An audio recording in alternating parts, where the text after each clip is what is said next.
Hello and welcome to the Sardana इस academy. Last turn पर हम लोगों ने लेटर मुगल्स के बारे में डिस्कशन किया था। देखिए, औरंगज़ेब की डेथ के बाद मॉडर्न इंडियन हिस्ट्री स्टार्ट होती है। मतलब 1707 में औरंगज़ेब की डेथ हो जाती है और 1707 में औरंगज़ेब की डेथ के बाद मॉडर्न इंडियन हिस्ट्री स्टार्ट होती है। और इस मॉडर्न इंडियन हिस्ट्री में बहुत सारे एस्पेक्ट्स आते हैं। जैसे कल हम लोगों ने लेटर मुगल्स डिस्कस किया था और फिर लेटर मुगल्स के बाद और भी बहुत सारे पार्ट डेवलप होते हैं। तो ये हैं लेटर मुगल्स। देखिए, सबसे पहला औरंगज़ेब का बेटा मुअज़्ज़म बहादुर शाह फर्स्ट के फॉर्म में बैठा गद्दी पर। फिर Jahandar Shah, Farrukh share, Mohammad Shah, Ahmad Shah, Alamgir second, Shah Alam second और फिर अकबर सेकंड और लास्ट लेटर मुगल था बहादुर शाह ज़फ़र। तो ये कल हम लोगों ने डिस्कस कर लिया। अब आज हम लोग स्टार्ट करते हैं इंडियन रेनेसां से। और इंडियन रेनेसां में जो फादर ऑफ इंडियन रेनेसां हैं, इन्हें राजा राम मोहन रॉय कहा जाता है। तो हम लोग राजा राम मोहन रॉय से आज स्टार्ट करते हैं। भारतीय पुनर्जागरण या इंडियन रेनेसां को डेवलप करने का श्रेय जाता है राजा राम मोहन रॉय को। कल हम लोगों ने इनके बारे में भी डिस्कशन किया था कि अकबर सेकंड जो था, अकबर सेकंड, ये Akbar second was the ruler who provided या who said Ram Mohan Roy as Raja. तो राम मोहन रॉय को राजा कहा, राजा का टाइटल दिया अकबर सेकंड ने। और वो इस वजह से दिया क्योंकि he was a very mediocre person, he was a very humble family origin person, Ram Mohan Roy. तो इस वजह से उसे इंग्लैंड में जाना था, इंग्लैंड में भेजना था। तो इंग्लैंड में भेजने के लिए ब्रिटिशर्स एक मीडियोकर पर्सन को, एक बहुत ही हम्बल फैमिली से आए हुए पर्सन को क्यों इतनी इम्पोर्टेंस देंगे, ना तो बात सुनेंगे, ना कोई ऐसा फर्दर ट्रीटमेंट होगा उनका। तो अकबर सेकंड ने इसीलिए उनके नाम के आगे राजा लगा दिया कि अब वहाँ पर तुम्हारा रिस्पेक्ट भी होगा, रिगार्ड भी होगा, सब लोग तुम्हारी बात भी सुनेंगे। तो इसी वजह से राजा राम मोहन रॉय कहा जाता है इन्हें। और अकबर सेकंड ने ही इन्हें ब्रिटेन में भेजा, लंदन में भेजा कि वहाँ जाओ और जो सती एबॉलिशन एक्ट बन रहा है, इस सती एबॉलिशन एक्ट को बताओ, सुधारो, कंट्रोल करो और इंडियन जो सिनेरियो है उसके अकॉर्डिंग इसको डेवलप करो। तो इस वजह से ये लंदन जाते हैं राजा राम मोहन रॉय। जाते तो हैं लेकिन फिर वो आ नहीं पाते और वहीं उनकी समाधि बना दी जाती है। और इस तरीके से सती एबॉलिशन एक्ट के लिए राजा राम मोहन रॉय का नाम बहुत ज़्यादा जाना जाता है। तो आज हम लोग इन्हीं के बारे में डिस्कशन से स्टार्ट करते हैं अपना मॉडर्न इंडियन हिस्ट्री। तो देखिए, बहुत सारे इंडियन रेनेसां में लीडर्स हुए, जैसे सावित्री बाई फुले, स्वामी दयानंद सरस्वती, स्वामी विवेकानंद, सर सैयद अहमद खान और राजा राम मोहन रॉय। तो इनमें राजा राम मोहन रॉय को फादर ऑफ इंडियन रेनेसां कहा जाता है। The 19th century is very important period in the history of India. It was a period during which English educated Indians were determined to reform Indian culture, society and religion. तो 19वीं शताब्दी जो थी वो बहुत ज़्यादा इम्पॉर्टेंट मानी जाती है। और इसके पीछे रीज़न ये था कि उस टाइम जो ब्रिटिशर्स थे वो अपने एजुकेशन को इंडिया में इंट्रोड्यूस कर रहे थे और इसी वजह से इंडियन सोसाइटी, कल्चर, रिलीजन बहुत तेजी से ड्रास्टिकली चेंज हो रहा था। The English educated Indians sought inspirations from Vedas and Upanishads. They were also influenced by Western scientific thoughts.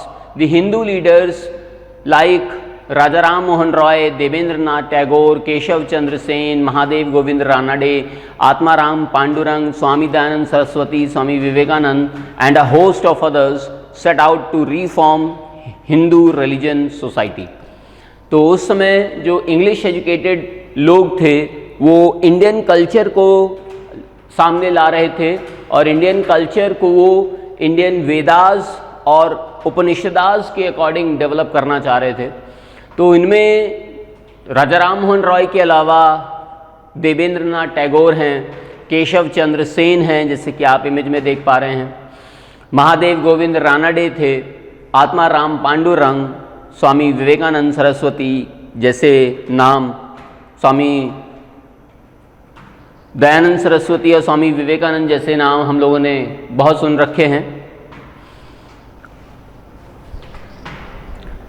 तो इनमें राजा राम मोहन रॉय जो थे, अभी रिसेंटली लास्ट ईयर 2022 में हम लोगों ने इनकी 250वीं जन्मतिथि सेलिब्रेट की। The inaugural ceremony was organised at Raja Ram Mohan Roy library foundation, Salt Lake, Kolkata at the science city auditorium, Kolkata. तो ये 250वां वर्ष 2022 में हम लोगों ने सेलिब्रेट किया। तो इनका जो जन्म हुआ था ये आज से 250 साल पहले हुआ था और 2022 में 22 मई को इनका जन्म हुआ।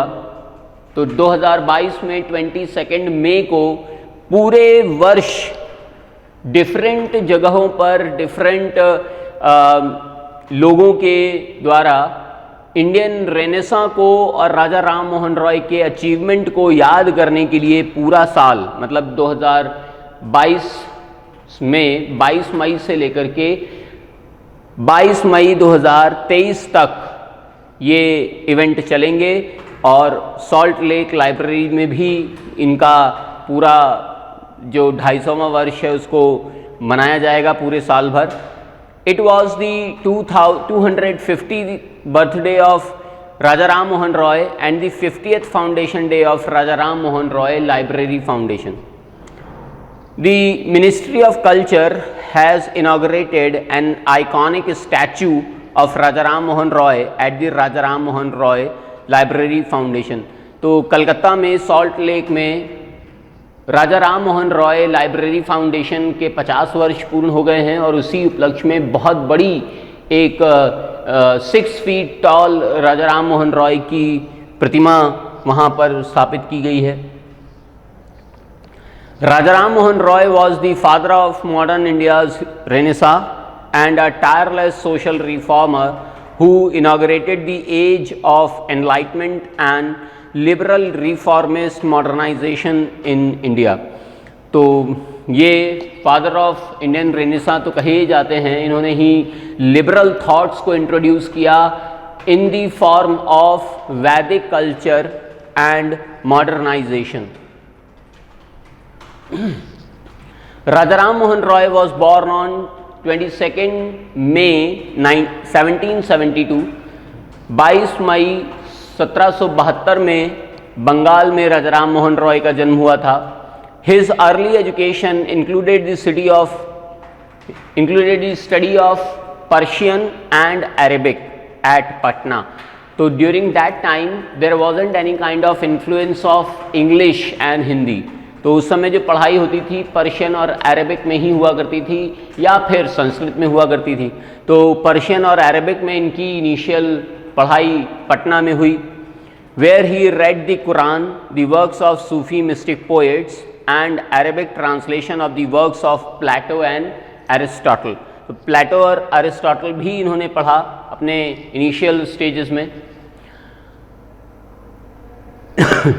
राजा राम मोहन रॉय ने मिरातुल अखबार नाम से एक पर्शियन न्यूज़पेपर डेवलप किया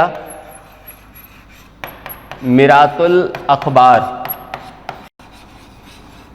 और संवाद कौमुदी नाम से एक बंगाली न्यूज़पेपर इन्होंने एडिट किया। संवाद कौमुदी, तो मिरातुल अखबार और संवाद कौमुदी के द्वारा ये जन जन तक पहुँचे और इन्होंने अपने रीच को और ज़्यादा एलैबोरेट किया और ज़्यादा डेवलप किया। तो ये मिरातुल अखबार जो था ये पर्शियन में था और संवाद कौमुदी था ये बंगाली में था।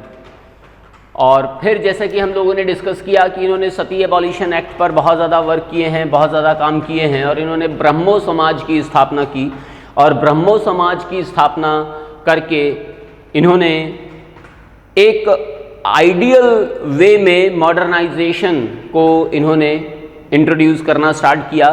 After the death of Raja Ram Mohan Roy, Brahmo Samaj was divided into 2 parts by Debendranath Tagore and Keshab Chandra Sen.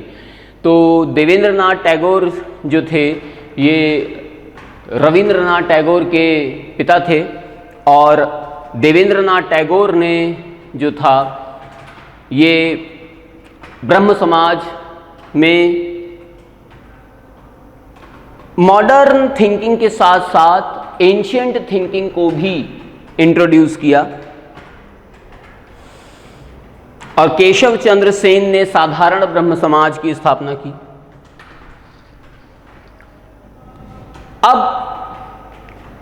और भी बहुत सारे रिवोल्ट्स जैसे हम लोगों ने देखे अभी, स्वामी दयानंद सरस्वती ने आर्य समाज की स्थापना की 1875 में बॉम्बे में। रामकृष्ण मिशन की स्थापना स्वामी विवेकानंद जी ने की और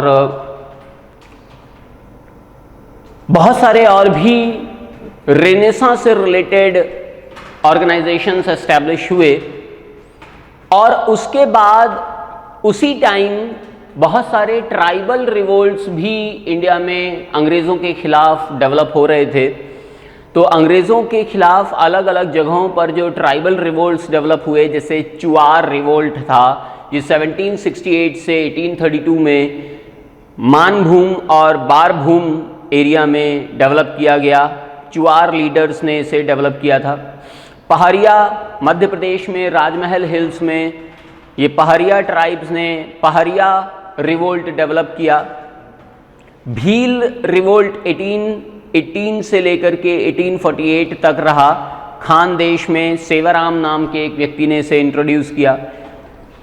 खोंड विद्रोह 1846 से 1914 तक ओडिशा में चक्रा बिसाई नाम के एक पर्सन ने इंट्रोड्यूस किया था और ये एक ऐसा रिबेलियन था जिसे फोर्सफुली ब्रिटिशर्स ने कल्मिनेट किया, सबसाइड किया।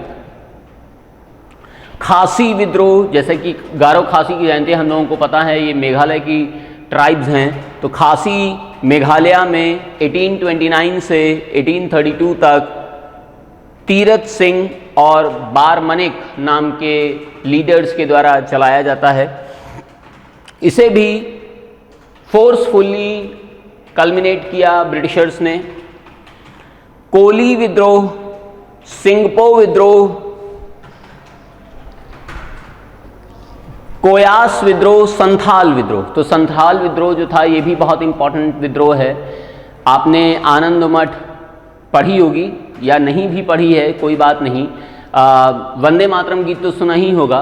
तो ये जो वंदे मातरम गीत है इसे बंकिम चंद्र चटर्जी ने आनंद मठ नाम की बुक में लिखा था और ये जो आनंद मठ है ये संथाल विद्रोह पर ही लिखी गई थी। 1885 से 1855 से 1856 तक, मतलब रिवोल्ट ऑफ 1857 से पहले ये संथाल विद्रोह बंगाल में ओरिजिनेट हुआ। और ये संथाल नहीं था, ये संतान था, संतान से संताल बन गया। और ये बहुत ज़्यादा डेवलप हुआ बंगाल, बिहार, उड़ीसा, मध्य प्रदेश, राजमहल हिल, बेसिकली यहाँ इसे बहुत ज़्यादा डेवलप करवाया गया और जो ट्राइब्स थे, ये बेसिकली संथाल ट्राइब्स के लोग ही थे, और सिद्धू और कान्हू इसके लीडर थे। Resentment against outsiders, money lenders, leaders. तो ये जो रीसेंटमेंट था, लोग नॉर्मल कॉमन पीपल थे, लेकिन जो मनी लेंडर्स थे उनके एक्सप्लॉयटेशन से ये संथाल विद्रोह ज्वाइन करते हैं। जो आउटसाइडर्स, फॉरेनर्स आए, उनके वजह से इन्होंने संथाल विद्रोह ज्वाइन किया। तो ये सोशल ट्राइबल रिवोल्ट कहा जाता है संथाल रिवोल्ट को। नायक दास 1858 से 1868 तक पंचमहल गुजरात में चलता है। रूप सिंह और जोरिया भगत इसे डेवलप करते हैं। खैरवार 1870 से 1880 तक चलता है राजमहल हिल्स में। भागीरथ नाम के लीडर इसको इनिशिएट करते हैं। भुयन एंड जुआंग ओडिशा में चलता है। रत्ना नायक और शामीधार नाम के लीडर्स इसको इंट्रोड्यूस करते हैं। काचा नागाज ये आसाम में शंभुदन नाम के लीडर के द्वारा चलाया गया 1882 में। मुंडा विद्रोह छोटा नागपुर के पठार में बिरसा मुंडा ने इंट्रोड्यूस किया 1899 से 1900 के बीच। भील विद्रोह बांसवाड़ा में गोविंद गुरु के द्वारा राजस्थान में चलाया गया। तो ये कुछ ट्राइबल रिवोल्ट्स थे जिन्होंने इंडिया में ब्रिटिशर्स के अगेंस्ट, ब्रिटिशर्स के जो एट्रॉसिटीज़ थी उनके अगेंस्ट में यूनिफाई होकर के उनका विद्रोह करना सिखाया इंडियंस को। और अब हम लोग डिस्कशन करते हैं नेशनलिज्म इन इंडिया के बारे में। तो भारतीय राष्ट्रवाद कब इंट्रोड्यूस हुआ, कैसे इंट्रोड्यूस हुआ, इसके बारे में हम लोग डिस्कशन करते हैं। तो nationalism is loyalty and devotion to nation. तो ये नेशनलिज्म कहलाता है, अपने देश के प्रति लॉयल्टी और डिवोशन को शो करना नेशनलिज्म है। In this nationalism we will pick up the story from the 1920s and the study the non-cooperation movement, civil disobedience movement and on. We will learn that how different social groups participated in the movement. तो अभी हम लोग राजा राम मोहन रॉय, देवेंद्र नाथ टैगोर और स्वामी विवेकानंद, दयानंद सरस्वती, इन सब के बारे में discussion कर रहे थे।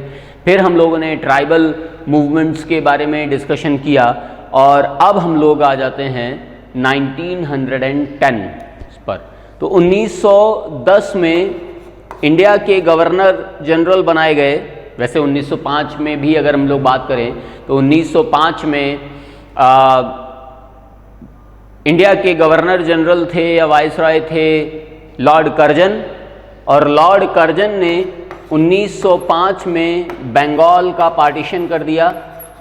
और बंगाल का पार्टीशन लॉर्ड कर्जन ने जब किया तो इसका इम्पैक्ट ये हुआ कि पूरे इंडिया में अंग्रेज़ों के खिलाफ एक विद्रोह की लहर दौड़ गई और कलकत्ता के टाउन हॉल में एसएन बनर्जी ने एक मीटिंग ऑर्गेनाइज की और इस मीटिंग में इन्होंने कहा कि अब हमें अंग्रेज़ों का विरोध करना होगा और अंग्रेज़ों का विरोध करने के लिए हमें स्वदेशी अपनाना होगा और जो फॉरेन गुड्स इंडिया में आ रहे हैं, फॉरेन टेक्सटाइल्स जो इंडिया में आ रहे हैं, इनको विरोध करना होगा, इनका अपोज करना होगा। तो इसी वजह से बंगाल पार्टीशन की वजह से 1905 में ही स्वदेशी मूवमेंट इंट्रोड्यूस होता है और बायकॉट मूवमेंट इंट्रोड्यूस होता है। जगह जगह पर विदेशी वस्त्रों की होली जलाई गई और स्वदेशी वस्त्रों को अपनाया गया। 1905 में एसएन बनर्जी ने कलकत्ता के टाउन हॉल से इसे इंट्रोड्यूस किया। तो अब ये बंगाल का पार्टीशन किया क्यों गया था, क्योंकि उस समय बहुत ज़्यादा, जैसे राजा राम मोहन रॉय बंगाली, केशव चंद्र सेन, देवेंद्र नाथ टैगोर, रविंद्रनाथ टैगोर और स्वामी विवेकानंद, बहुत सारे बंगालीज उस समय नेशनल फ्रीडम स्ट्रगल में अपना पार्टिसिपेशन कर रहे थे। तो कर्जन को लगा कि अगर हम बंगाल को 2 पार्ट में डिवाइड कर देंगे तो बंगाली बढ़ जाएंगे और बंगालियों की शक्ति आधी रह जाएगी और हमारा विरोध जो है वो कम हो जाएगा। तो ये रीज़न था और इसी वजह से बंगाल पार्टीशन लॉर्ड कर्जन ने 1905 में इंट्रोड्यूस किया। और इसके अब यही जो बंगाल पार्टीशन था, ईस्ट बंगाल और वेस्ट बंगाल में डिवाइड किया था लॉर्ड कर्जन ने बंगाल को, और यही ईस्ट बंगाल फिर आजकल बांग्लादेश और वेस्ट बंगाल के नाम से जाना जाता है। तो ये 1905 में हो चुका था, लेकिन फिर फाइनली जब बहुत ज़्यादा विरोध बढ़ गया बंगाल पार्टीशन का, तब फिर 1911 में इसे वापस ले लिया गया और फिर बंगाल को यूनिफाई करना पड़ा। तो ये रीज़न था बंगाल के पार्टीशन का। खैर फिर हम लोग आगे बढ़ते हैं। 1907 में कांग्रेस का सेशन होता है सूरत में। तो देखिए कांग्रेस कहाँ से आई। 1885 में इंडिया के गवर्नर जनरल थे लॉर्ड डफरिन, और लॉर्ड डफरिन ने ये सोचा कि अगर एक ऐसी ऑर्गेनाइजेशन बनाई जाए जिसमें सारे के सारे हमारे ही एम्प्लॉय काम करें और हमारी ही बातों को वो इंडियंस को प्रोपोगेट करें, इंडियंस को बताएं, समझाएं, अपनी लैंग्वेज में मोटिवेट करें, तो हमारे लिए बहुत ज़्यादा अच्छा रहेगा, बेनिफिशियल रहेगा। तो इस वजह से लॉर्ड डफरिन ने एटा, उत्तर प्रदेश में एक जगह है एटा, तो एटा के रिटायर्ड डिस्ट्रिक्ट कलेक्टर को बुलाया और उनसे कहा कि तुम एक ऐसी ऑर्गेनाइजेशन को बनाओ। तो इनका नाम था Alexander Octavian Hume, A.O. Hume.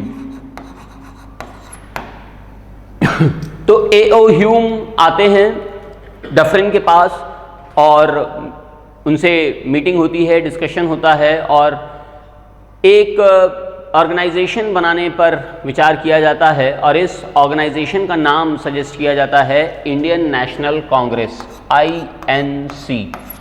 ये जो नाम था इंडियन नेशनल कांग्रेस, ये दादा भाई नौरोजी ने प्रपोज किया था। दादा भाई Naoroji was one of the most prominent freedom fighter at that time. He was considered as the grand old man of India and he was the first Indian who became the British Parliament। वो British parliament में पहले Indian के रूप में जाने जाते हैं और उन्होंने बहुत ज़्यादा फ्रीडम स्ट्रगल और नेशनलिज्म को प्रमोट किया है। 1868 में उन्होंने एक बुक लिखी थी दादा भाई नौरोजी ने, जिसका नाम था poverty and un British rule in India. तो इस poverty and un British rule in India book में उन्होंने पहली बार ड्रेन ऑफ वेल्थ का कॉन्सेप्ट इंट्रोड्यूस किया और ड्रेन ऑफ वेल्थ में उन्होंने बताया कि Britishers are absorbing Indian money from India to their country. तो इस कॉन्सेप्ट को इन्होंने ड्रेन ऑफ वेल्थ का नाम दिया और इन्होंने पर कैपिटा इनकम को भी कैलकुलेट किया। सबसे पहली बार इंडिया में पर कैपिटा इनकम दादा भाई नौरोजी ने 1868 में poverty and un British rule in India में पब्लिश की। उन्होंने उस टाइम इंडिया की per capita income 20 rupees calculate की थी। तो ये थे दादा भाई नौरोजी जिन्होंने INC इंडियन नेशनल कांग्रेस का नाम सजेस्ट किया था और इंडियन नेशनल कांग्रेस की सबसे पहली मीटिंग 31 दिसंबर 1885 को बॉम्बे के गोकुलदास तेजपाल संस्कृत महाविद्यालय में ऑर्गेनाइज की गई।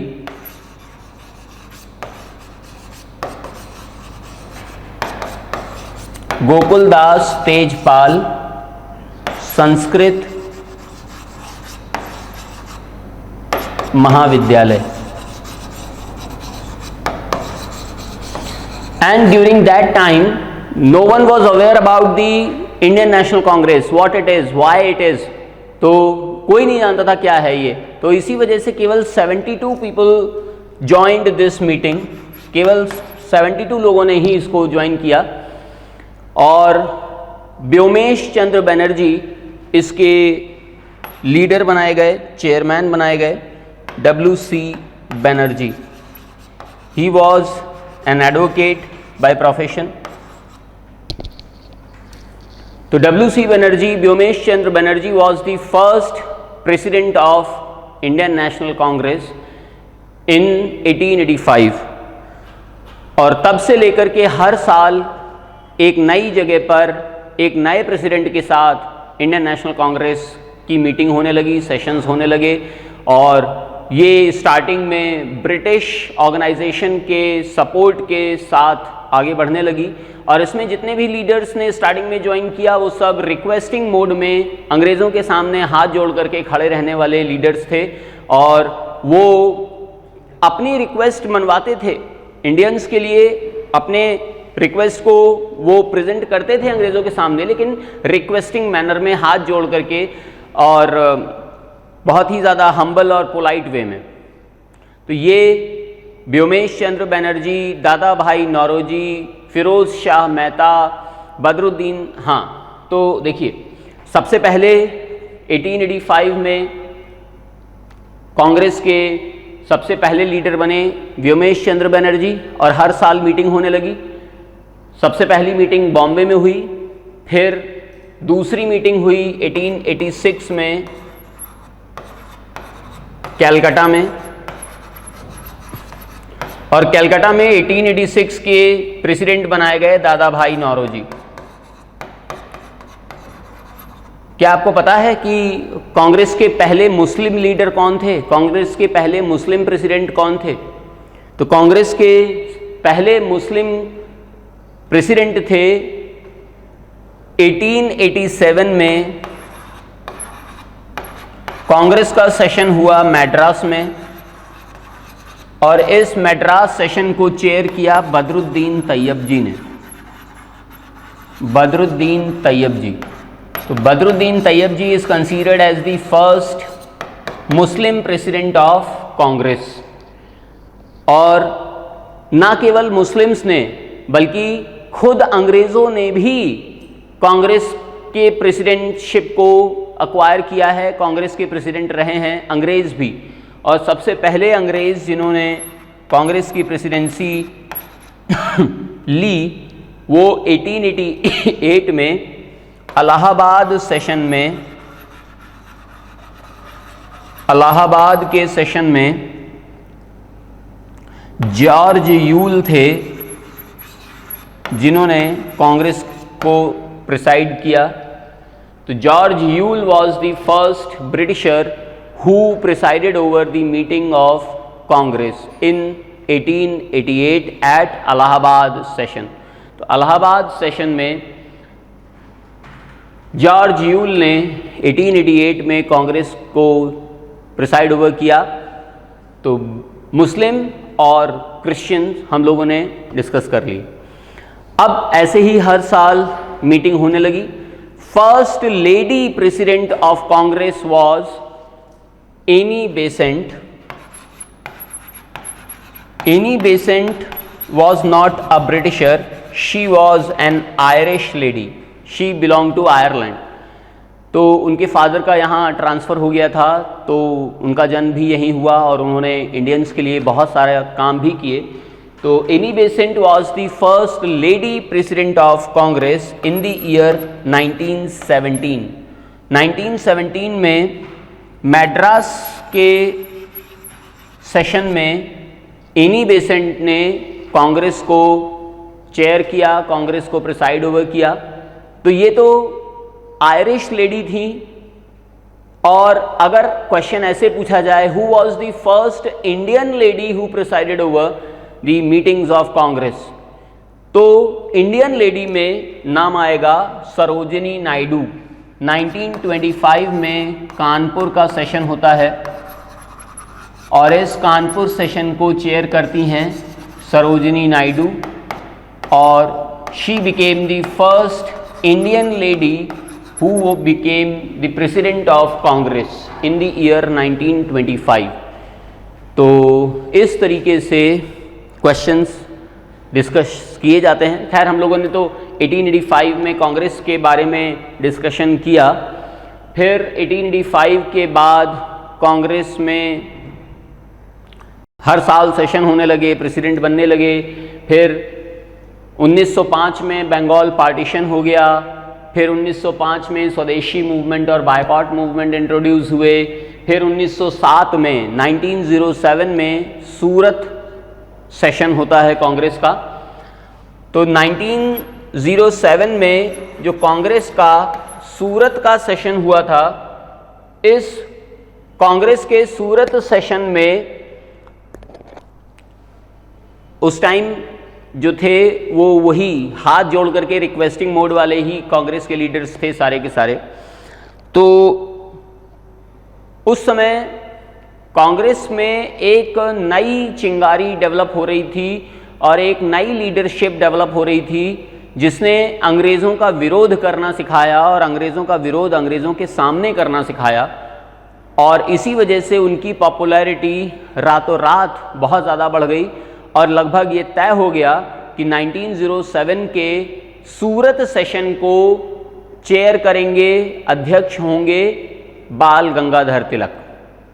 तो बाल गंगाधर तिलक की पॉपुलैरिटी बहुत तेज़ी से बढ़ गई और बाल गंगाधर तिलक लगभग ये फिक्स हो गया कि अब ये 1907 में कांग्रेस के सूरत सेशन को लीड करेंगे, चेयर करेंगे।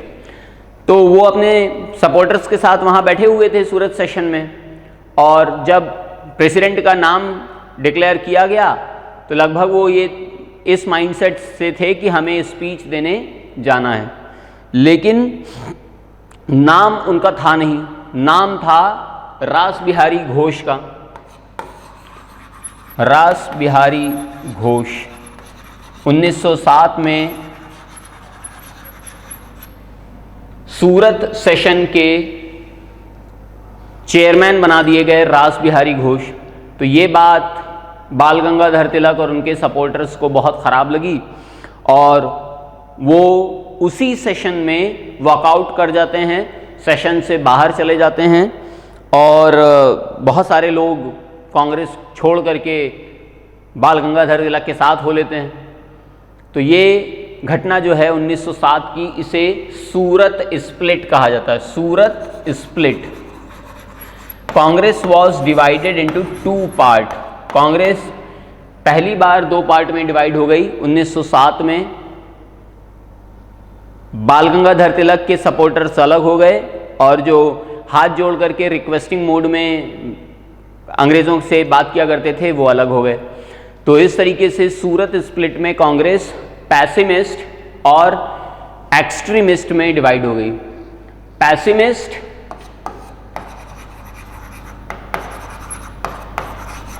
And extremist. तो एक्सट्रीमिस्ट को लीड कर रहे थे बाल गंगाधर तिलक और पैसिमिस्ट के लीडर बन गए गोपाल कृष्ण गोखले। गोपाल कृष्ण गोखले ये पैसिमिस्ट के लीडर हो गए।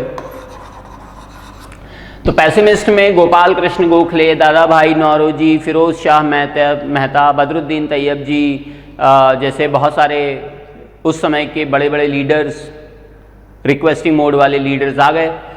जबकि एक्सट्रीमिस्ट में लाल बाल पाल की टिकड़ी जानी जाती है।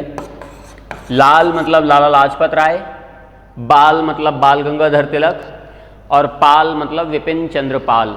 ये 3 लोग एक्सट्रीमिस्ट कहलाए और इन्होंने कांग्रेस में एक्सट्रीमिज़म को डेवलप किया और कांग्रेस से अलग हो गए और बहुत सालों तक अलग रहे।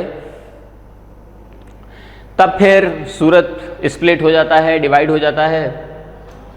अब 1910 में 1910 में कांग्रेस, अब 1910 में इंडिया के गवर्नर जनरल बनाए जाते हैं लॉर्ड हार्डिंग। और लॉर्ड हार्डिंग के पास एक मैसेज आता है कि इंडिया में ब्रिटिश मोनार्क विद क्वीन आना चाहते हैं। तो ये पहला ऐसा इस इंस्टेंस था जब इतने सालों में कोई ब्रिटिश मोनार्क इंडिया आकर के इंडिया देखना चाहता हो। तो वो थे किंग जॉर्ज V और क्वीन मैरी। तो किंग जॉर्ज फिफ्थ और क्वीन मैरी के स्वागत के लिए तैयारियां स्टार्ट हो जाती हैं।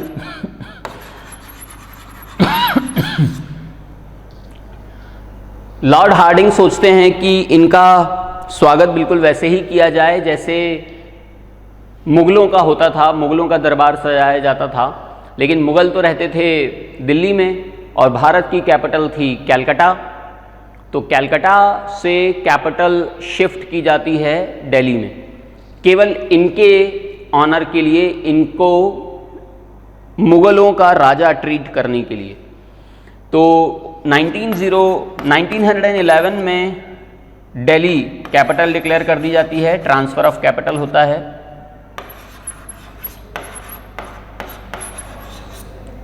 (1912) में ये आते हैं किंग जॉर्ज फिफ्थ और क्वीन मैरी, सी रूट से आते हैं। तो बॉम्बे में उतरते हैं, बॉम्बे में इनके लिए गेटवे ऑफ इंडिया बनाया जाता है और फिर बॉम्बे से इन्हें दिल्ली ले आया जाता है और दिल्ली में इनका वैसे ही दिल्ली दरबार सजाया जाता है। इस घटना को दिल्ली दरबार कहते हैं और 1912 में दिल्ली दरबार होता है। फिर ये चले जाते हैं, किंग जॉर्ज फिफ्थ और क्वीन मैरी चले जाते हैं अपने देश। और यहाँ अब इंडिया में फिर वैसे ही दिल्ली कैपिटल बन चुकी होती है और उस समय पूरे वर्ल्ड में वर्ल्ड वॉर 1 के बादल मंडरा रहे होते हैं। प्रथम विश्व युद्ध 1914 में हुआ था, 1913 से ही लगने लगा था कि अब वर्ल्ड वॉर होगा। तो 1914 से 1918 तक, 1914 से 1918 तक ये फर्स्ट वर्ल्ड वॉर चलता है और इस फर्स्ट वर्ल्ड वॉर में बहुत सारे इंडियंस को फर्स्ट वर्ल्ड वॉर की आग में धकेल दिया जाता है, बहुत सारे लोग ले जाए जाते हैं इंडिया से। तो ये फर्स्ट वर्ल्ड वॉर है 1914 से 1918 तक। फिर इसके बाद खिलाफत मूवमेंट होता है और नॉन कोऑपरेशन मूवमेंट होता है। तो पहले हम लोग फर्स्ट वर्ल्ड वॉर के बारे में डिस्कशन कर लेते हैं। 1914 में ये स्टार्ट हुआ था। India was under British rule, उस समय इंडिया ब्रिटिश रूल में था। Increase in defence expenditure led to increase in taxes in India. तो उस समय डिफेंस एक्सपेंडिचर को बढ़ाया गया और इंडिया में बहुत ज़्यादा हैवी टैक्सेशन इंट्रोड्यूस कर दिया गया। इनकम टैक्स भी उसी समय लगाया गया, कस्टम ड्यूटी बढ़ा दी गई। क्रॉप्स जो थी, क्योंकि अब लेबर्स मिल नहीं रहे थे, फार्मर्स को ज़बरदस्ती ले जाया गया था लड़ाई करने के लिए, तो एग्रीकल्चर कम हो गया, ठप हो गया, क्रॉप्स जो थी वो फेल हो गई और इसकी वजह से फूड स्कार्सिटी इंडिया में डेवलप हो गई। खाने पीने की, अनाज की कमी हो गई इंडिया में, जिसकी वजह से फेमाइन आ गया, बहुत भीषण अकाल पड़ गया। Through the war years increased doubling between 1913 and 1918, leading to extreme hardship for the common people. तो ये जो समय था इंडियंस के लिए बहुत ही ज़्यादा ख़राब समय माना जाता है। People hoped that hardship would and after the world war. तो लोग जो ये थे वो ये सोच रहे थे कि जब ये वर्ल्ड वॉर ख़त्म होगा तब ये शायद जो भीषण समय है ये ख़त्म हो, बट ऐसा हुआ नहीं। वर्ल्ड वॉर तो ख़त्म हो गया लेकिन ये समय एज इट इज़ चलता रहा। तो ये फर्स्ट वर्ल्ड वॉर में इंडियन सोल्जर्स हैं। यहाँ क्रॉप फेलियर का ये सीन है और ये कुछ ऐसे सोल्जर्स हैं जिन्होंने अपनी टांग, अपने हाथ गंवाए और अंग्रेज़ी सेना में काम किया फर्स्ट वर्ल्ड वॉर के टाइम पर। तो फर्स्ट वर्ल्ड वॉर के टाइम पर बहुत सारे इंडियन सोल्जर्स शहीद हुए। फिर उनकी याद में दिल्ली में इंडिया गेट बनाया गया। अगर आप इंडिया गेट जाएं देखने तो उसमें आपको कुछ नाम खुदे हुए दिखाई देंगे। वो नाम है जो इंडियंस ब्रिटिश आर्मी में फर्स्ट वर्ल्ड वॉर में भारत से बाहर शहीद हुए थे। तो उस समय कोई ऐसी इंडियन ऑर्गेनाइजेशन थी नहीं जो इंडियंस को सचेत कर पाती, इन्फॉर्म कर पाती और इंडियंस के राइट्स के लिए बात कर पाती। तो ये तो अंग्रेज़ों का ही पूरा फैलाया हुआ था कि जिसको भी पकड़ लिया ले गए और वहाँ पर फर्स्ट वर्ल्ड वॉर में झोंक दिया। फिर सेकेंड वर्ल्ड वॉर में ऐसा नहीं कर पाए क्योंकि उस टाइम तक कांग्रेस बहुत बदल चुकी थी। Idea of satyagraha. Satyagraha is an idea by which a fight for true cause और against injustice is fought without any violence. तो ये होता है जब विदाउट एनी वायलेंस आप किसी चीज़ का विरोध करें, इनजस्टिस का विरोध करें, किसी ट्रू कॉज के लिए लड़ें, तो इसे सत्याग्रह कहा जाता है। Mahatma Gandhi came back in India in 1915। तो वो फर्स्ट वर्ल्ड वॉर का टाइम था और उसी टाइम एक ऐसा व्यक्ति भारत में आता है जो इंडियन पॉलिटिक्स में एंटर होता है और इंडिया की दशा और दिशा दोनों को बदल करके रख देता है, और वो थे महात्मा गांधी। महात्मा गांधी 9 जनवरी 1915 को इंडिया में आते हैं और इंडिया में आकर के वो अपना गुरु, पॉलिटिकल गुरु बनाते हैं। वैसे इनके धार्मिक गुरु रायचंद सेन थे, लेकिन पॉलिटिकल गुरु बनाते हैं गोपाल कृष्ण गोखले को। गोपाल कृष्ण गोखले इनको सजेस्ट करते हैं कि अभी आप इंडिया आए हो, इंडिया में लोगों को जानो, देखो, परखो, समझो, भारत दर्शन करो, घूमो, तब आपको रियल इंडिया के बारे में पता चलेगा। तो इनके एडवाइस पर 1915 से 1917 तक 2 साल तक वो भारत दर्शन करते हैं, भारत भ्रमण करते हैं, घूमते रहते हैं। He introduced this concept in his stay in South Africa.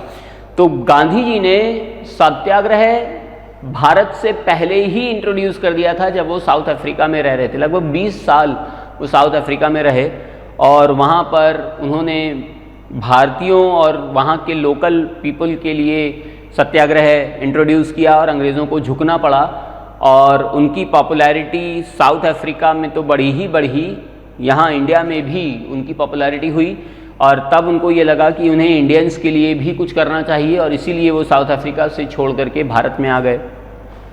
He organised several satyagraha in India like Champaran satyagraha, Ahmedabad mill strike. Champaran satyagraha जो था ये 1917 में बिहार के चंपारण में इंट्रोड्यूस किया गांधी जी ने। ये इंडिया में इनका पहला सत्याग्रह था। तो हुआ क्या था कि बिहार में अंग्रेज़ ज़बरदस्ती किसानों से नील होता है ना कपड़े लगाने, कपड़े में शाइनिंग के लिए ब्लू कलर का इंडिगो, तो नील की खेती करवा रहे थे, जिसकी वजह से किसानों की ज़मीन बंजर हो रही थी, ख़राब हो रही थी। इसे 3 कठिया मूवमेंट कहा जाता है। तो इस 3 कठिया मूवमेंट को ख़त्म करने के लिए राजचंद्र शुक्ल नाम के एक किसान डॉक्टर राजेंद्र प्रसाद से मिलते हैं। डॉक्टर राजेंद्र प्रसाद इनकी मीटिंग फिक्स कराते हैं गुजरात में, अहमदाबाद में, साबरमती आश्रम में गांधी जी से, और गांधी जी से मिलने आते हैं राजचंद्र शुक्ल। तो गांधी जी कहते हैं ठीक है, मैं किसानों के लिए बिहार आऊँगा, और वो 1917 में चंपारण में आते हैं और अपना पहला सत्याग्रह इंट्रोड्यूस करते हैं। अंग्रेज़ों को झुकना पड़ता है और ये 3 कठिया सिस्टम ख़त्म हो जाता है। फिर अहमदाबाद मिल में जो मिल ओनर्स थे, ये लेबरर्स को बोनस इंसेंटिव नहीं दे रहे थे, तो इनके लिए गांधी जी धरना प्रदर्शन पर बैठे, सत्याग्रह इंट्रोड्यूस किया। ये भी, इसमें भी सक्सेसफुल रहे। खेड़ा भी गुजरात में एक जगह है, खेड़ा में किसानों से ज़बरदस्ती लगान वसूला जा रहा था, तो किसान इसका विरोध कर रहे थे, तो उन्होंने गांधी जी को बुलाया। गांधी जी ने कहा, धरना सत्याग्रह स्टार्ट किया और खेड़ा सत्याग्रह भी सक्सेसफुल रहा। तो ये 3 जो सत्याग्रह हैं, चंपारण, अहमदाबाद, खेड़ा, ये रीजनल सत्याग्रह कहे जाते हैं गांधी जी के। इनसे गांधी जी की इमेज नेशनल लीडर की नहीं बनी। रीजनल पॉलिटिक्स में तो ये सक्सेसफुल रहे, लेकिन नेशनल पॉलिटिक्स में इतना ज़्यादा सक्सेसफुल नहीं रहे। और इसी वजह से गांधी जी सोच रहे थे कि कोई ऐसा मूवमेंट स्टार्ट किया जाए जिससे पूरे देश में गांधी जी के विचारों को फैलाया जा सके। तो ये हैं सत्याग्रह गांधी जी के। ये चंपारण सत्याग्रह के टाइम का है, ये गांधी जी और नेहरू के टाइम का है। फिर 1919 में 1919 में अंग्रेज़ों ने एक कानून बनाया जिसे रॉलेट एक्ट कहा जाता है। इसे ब्लैक एक्ट कहते हैं। इसमें नो अपील, नो वकील, नो दलील कानून है ये। मतलब कोई भी गिरफ्तार कर लिया जाएगा और उसे 2 साल तक किसी बिना ट्रायल के जेल में रखा जाएगा, कड़ी से कड़ी सजा दी जाएगी, फांसी भी हो सकती है। तो ऐसा कानून बनाया रॉलेट एक्ट के नाम से, इसीलिए इसे ब्लैक एक्ट कहा गया। और पूरे देश में रॉलेट एक्ट के खिलाफ प्रदर्शन हुए। गांधी जी ने सत्याग्रह इंट्रोड्यूस किया 1919 में। रॉलेट एक्ट के खिलाफ दुकानें बंद हो गईं, रैलीज़ निकाली जाने लगीं, लोग सड़कों पर धरना प्रदर्शन करने लगे रॉलेट एक्ट के खिलाफ। To crush the movement British government imposed martial law. तो अंग्रेज़ों ने भी इस विरोध को, इस सत्याग्रह को ख़त्म करने के लिए मार्शल लॉ इंट्रोड्यूस कर दिया। बात 13 अप्रैल 1919 की है। 13 अप्रैल को सिखों का एक त्यौहार होता है, बैसाखी। तो पंजाब के अमृतसर में गोल्डन टेम्पल से लगा हुआ एक पार्क है जिसे जलियांवाला बाग कहा जाता है। तो 13 अप्रैल 1919 में बैसाखी को सेलिब्रेट करने के लिए बहुत सारे सिख समुदाय के लोग जलियांवाला बाग में अमृतसर में इकट्ठा हुए। उस समय जनरल डायर पंजाब का जनरल हुआ करता था। आज भी अगर आप जलियांवाला बाग देखने जाएं तो इतना ही पैसेज है एंट्री के लिए, और कहीं कोई ना तो एग्ज़िट है और ना कोई दूसरा पैसेज बनाया गया। पूरा कवर्ड है चारों तरफ। गोल्डन टेम्पल का जो अहाता है वो आपको दिखाई देगा, और पूरा बंद है चारों तरफ से। एक कुआं है, उस टाइम भी यही था। और जनरल डायर ने पूरी आर्मी लगा दी, पूरी फौज लगा दी, पुलिस फोर्स, और उनको ऑर्डर दे दिया कि गोली चलाओ। अब चलाता रहा, लोग चलते रहे, मरते रहे, भागते रहे। बहुत सारे सैकड़ों की संख्या में भारतीयों की मृत्यु हुई। Indians started to attack the government buildings, this violence force to stop the movement. तो जब ये वायलेंस हुआ तो इसकी वजह से गांधी जी को अपना रॉलेट एक्ट सत्याग्रह रोकना पड़ा। अब ये हुआ भी रॉलेट एक्ट की वजह से था, क्योंकि अब वो लोग वैसाखी तो मना ही रहे थे, साथ में कुछ लोग जो थे वो इस बात पर भी डिस्कशन करने लगे, मीटिंग करने लगे कि उस समय पंजाब के 2 बड़े लीडर्स को रॉलेट एक्ट लगा करके गिरफ्तार कर लिया गया था।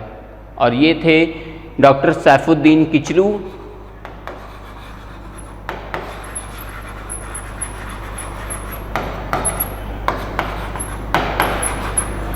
और डॉक्टर सत्यपाल।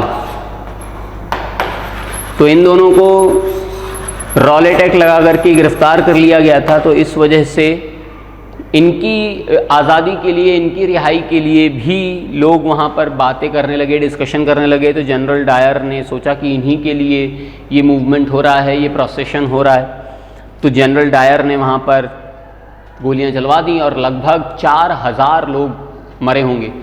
खुद अंग्रेज़ों ने माना है कि 400 लोगों की डेथ हुई है, क्योंकि इंक्वायरी कमीशन बनाया गया। इंक्वायरी कमीशन का नाम था हंटर कमीशन। तो हंटर कमीशन जलियांवाला बाग मैसाकर के लिए अपॉइंट किया अंग्रेज़ों ने, जबकि कांग्रेस में इंक्वायरी कमीशन बनाया गया। और इस कांग्रेस के इंक्वायरी कमीशन को लीड किया खुद गांधी जी ने। गांधी जी इस जलियांवाला बाग मैसाकर की कांग्रेस इंक्वायरी कमेटी के चेयरमैन थे। तो खुद अंग्रेज़ों ने हंटर कमीशन में 400 लोगों के मारे जाने की पुष्टि की थी। जनरल डायर को भेज दिया गया ब्रिटेन। पूरे वर्ल्ड में इसके लिए जनरल डायर की बहुत वो हुई मटिया मेट, लेकिन अंग्रेज़ों ने इसको अप्रिशिएट किया और वहाँ ब्रिटेन में बहुत बड़ा ऑफिसर बना करके उसको वहाँ पर डिपोर्ट कर दिया। इसका बदला लिया एक सिख सरदार ऊधम सिंह ने, जिसका पूरा परिवार इस जलियांवाला बाग मैसाकर में मारा जा चुका था। तो सरदार ऊधम सिंह वहाँ जाते हैं और इसके यहाँ पर नौकरी करते हैं वेटर की। एक दिन ये वेटर उनके सामने आ जाता है। जलियांवाला बाग का बदला लेने के लिए सरदार ऊधम सिंह जनरल डायर की ही रिवॉल्वर निकालते हैं और उसी की रिवॉल्वर से उसको शूट कर देते हैं और on the spot General Dyer की मृत्यु हो जाती है। सरदार ऊधम सिंह को फांसी दे दी जाती है। तो अभी भी उनकी जो अस्थियां हैं, उनके जो अवशेष हैं, वो वहीं ब्रिटेन में रखे गए हैं। बात चल रही है कि उनके अवशेषों को अब भारत लाया जाए, लेकिन अभी तक आए नहीं हैं। खैर, तो ये घटना हुई थी जलियांवाला बाग में। 13 अप्रैल 1919 को गांधी जी कांग्रेस इंक्वायरिंग कमेटी के चेयरमैन बनाए गए थे और उन्हीं के प्रेशर की वजह से अंग्रेज़ों को हंटर कमीशन अपॉइंट करना पड़ा, जिसने माना कि 400 लोगों की डेथ हुई। अब इसके बाद अगला साल आता है 1920। 1920 में उस समय बाल गंगाधर तिलक सबसे बड़े नेशनल लीडर के रूप में जाने जा चुके थे और उनका नाम, उनका रुतबा एक फ्रीडम फाइटर, एक नेशनलिस्ट की तरीके से पूरे इंडिया में हो चुका था। तो अचानक 1 अगस्त 1920 को बाल गंगाधर तिलक जी की मृत्यु हो जाती है। तो 1 अगस्त 1920 को पूरा देश बाल गंगाधर तिलक की मृत्यु पर रो रहा होता है और उनकी शव यात्रा में उनको कंधा देने के लिए बहुत सारे बड़े बड़े लीडर्स आए हुए होते हैं। तो गांधी जी सोचते हैं कि मैं इस मौके को वेस्ट नहीं जाने दूंगा और उनकी इस शहादत को नेशनल मूवमेंट के इंट्रोडक्शन के लिए जाना जाएगा। तो गांधी जी नॉन कोऑपरेशन मूवमेंट को इंट्रोड्यूस करते हैं 1 अगस्त 1920 को, जब बाल गंगाधर तिलक की डेथ हुई। और बाल गंगाधर तिलक की डेथ में उस समय मुस्लिमों का एक बहुत बड़ा मूवमेंट चल रहा था जिसका नाम था खिलाफत मूवमेंट। ये खिलाफत मूवमेंट मोहम्मद अली और शौकत अली ने इंट्रोड्यूस किया हुआ था। तो मोहम्मद अली और शौकत अली ये 2 भाई थे और ये दोनों भाई भी बाल गंगाधर तिलक की मृत्यु पर उनको कंधा देने उनकी शव यात्रा में आए हुए थे। तो गांधी जी ने तब उनसे बात की कि अगर आप मिल करके, हिंदू मुस्लिम मिल करके अगर अंग्रेज़ों का विरोध करें तो अंग्रेज़ों को यहाँ से जाना होगा और इंडियंस ज़रूर जीतेंगे। तो इसी वजह से मोहम्मद अली, शौकत अली ने अपने खिलाफत मूवमेंट को भी नॉन कोऑपरेशन मूवमेंट में इंक्लूड कर दिया, मर्ज कर दिया और इस तरीके से ये नॉन कोऑपरेशन खिलाफत मूवमेंट बन गया। पहला ऐसा मूवमेंट था जिसमें पहली बार हिंदू मुस्लिम यूनिटी दिखाई दी। एक हिंदू संत ने दिल्ली की जामा मस्जिद से मुसलमानों को एड्रेस किया और वो हिंदू संत थे स्वामी श्रद्धानंद। मंदिर की चाबियां मुस्लिम को हैंडओवर कर दी गई। अमृतसर के गोल्डन टेम्पल की चाबियां डॉक्टर सैफुद्दीन किचलू को दे दी गई कि अब आप इस मंदिर की देखरेख करो। बहुत अच्छा मूवमेंट जा रहा था, non cooperation movement. Gandhi ji ने नॉन कोऑपरेशन मूवमेंट की जो आधारशिला या प्रस्तावना रखी थी वो अपनी बुक हिंद स्वराज में रखी थी, in which he wrote that Indians started to non cooperation with Britishers that India will be independent in 1 year. तो इन्होंने हिंद स्वराज में कहा कि 1 साल में अगर ऐसा ही मूवमेंट चलता रहा तो हम लोग आज़ाद हो जाएंगे अंग्रेज़ों से। Movement was renamed as non cooperation Khilafat movement. तो जब मोहम्मद अली, शौकत अली ने खिलाफत मूवमेंट को इसमें मर्ज कर दिया तो ये नॉन कोऑपरेशन खिलाफत मूवमेंट हो गया। तो ये जो हिंद स्वराज बुक थी ये गांधी जी ने गुजराती भाषा में लिखी थी और इसका इंग्लिश वर्जन भी, ट्रांसलेशन भी आया है हिंद स्वराज का, जिसमें इन्होंने सबसे पहली बार नॉन कोऑपरेशन को हाईलाइट किया था। ये हैं मोहम्मद अली और शौकत अली। गांधी जी ने जनवरी 1921 में non cooperation Khilafat movement launch किया। नॉन कोऑपरेशन मूवमेंट नहीं, नॉन कोऑपरेशन खिलाफत मूवमेंट जनवरी 1921 में लॉन्च होता है। बहुत सारे सोशल ग्रुप इसमें पार्टिसिपेट करते हैं all interpreted the meaning of Swaraj in their own way. तो स्वराज पहली बार इतना पॉपुलर हुआ, और वैसे ये स्वराज जो था ये भी दादा भाई नौरोजी ने ही कॉइन किया था, और अपने अपने लोगों ने अपने अपने आधार पर स्वराज की एक्सप्लेनेशन किया, स्वराज की व्याख्या की। द मूवमेंट इन टाउन्स, तो ये पहला ऐसा मूवमेंट था जो नेशनल मूवमेंट के रूप में जाना गया, और ना केवल शहरों में बल्कि छोटे छोटे कस्बों और गांवों तक में ये नॉन कोऑपरेशन मूवमेंट पॉपुलर हुआ। Thousands of students left government schools, बहुत सारे स्टूडेंट्स ने गवर्नमेंट स्कूल्स को छोड़ दिया, हेड मास्टर्स ने पढ़ाना छोड़ दिया, लॉयर्स ने लीगल प्रैक्टिस करना छोड़ दिया, फॉरेन गुड्स की होली जलाई जाने लगी, फॉरेन क्लोथ्स को जगह जगह पर बोनफायर के रूप में जलाया जाने लगा।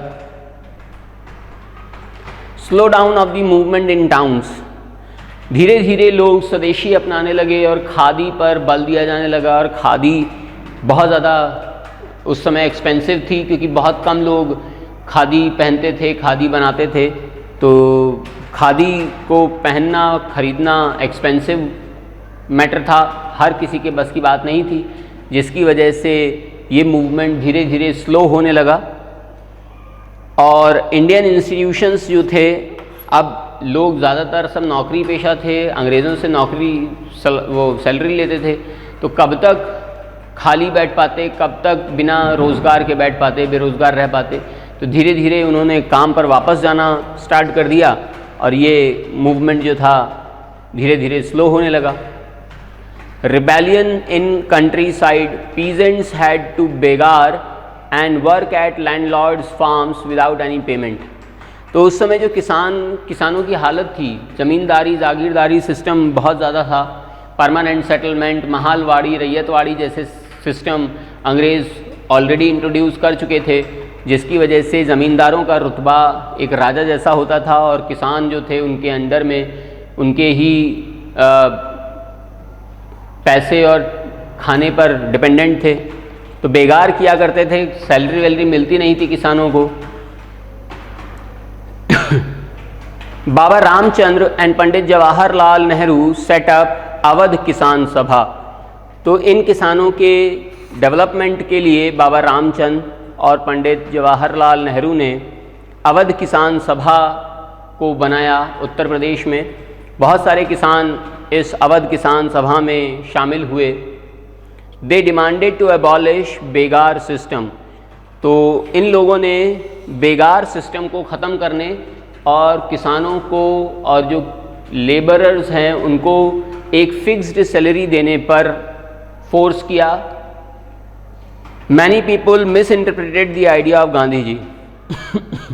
तो ये जो बेगार सिस्टम था लोगों को ये समझ में नहीं आया, और इस वजह से अवध किसान सभा में लोग तो ज्वाइन करा, लेकिन विरोध इतना प्रबल नहीं हुआ, इतना ज़्यादा प्रॉमिसिंग नहीं हुआ, क्योंकि उस समय अवेयरनेस नहीं थी, लोगों को इतनी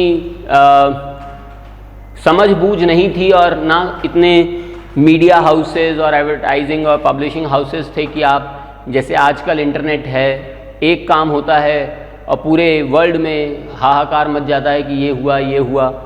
उस समय ऐसा कुछ था नहीं, तो इस वजह से लोगों ने धीरे धीरे फिर से बेकार करना शुरू कर दिया कि अब कब तक कोई रेस्ट कर पाता, कब तक कोई इस चीज़ को समझ पाता। Swaraj in plantations. The government had passed the inland immigration act of 1859 under which plantation workers not permitted to leave the fields. तो जो आसाम में या दार्जिलिंग में या साउथ इंडिया में टी प्लांटर्स थे, चाय बागान में काम करने वाले लोग, तो उनको चाय बागान छोड़ने के लिए पूरी तरीके से मना कर दिया एक कानून बना करके अंग्रेज़ों ने कि आप छोड़ ही नहीं सकते, ये काम आपको करना ही करना है। Inland immigration act of 1859। Workers interpreted the Gandhi Raj, they violated the act, hence they were beaten by the police। तो गांधी जी ने जब बेगार का विरोध किया तो बेगार के विरोध में बहुत सारे टी प्लांटर्स भी सामने आए और इसकी वजह से अंग्रेज़ों ने इनका बहुत ज़्यादा क्रूरता से वायलेंटली इनको समाप्त किया, ख़त्म किया। Non violation movement, non cooperation movement जो था वो 1920 में 1920 में इंट्रोड्यूस हुआ था और 1922 तक, फरवरी 1922 तक लगातार चलता भी रहा। लेकिन फिर 5 फरवरी 1922 में एक घटना हो जाती है जिसकी वजह से गांधी जी को 12 फरवरी 1922 को ये नॉन कोऑपरेशन मूवमेंट वापस लेना पड़ता है और ये घटना थी चौरी चौरा इंसिडेंस।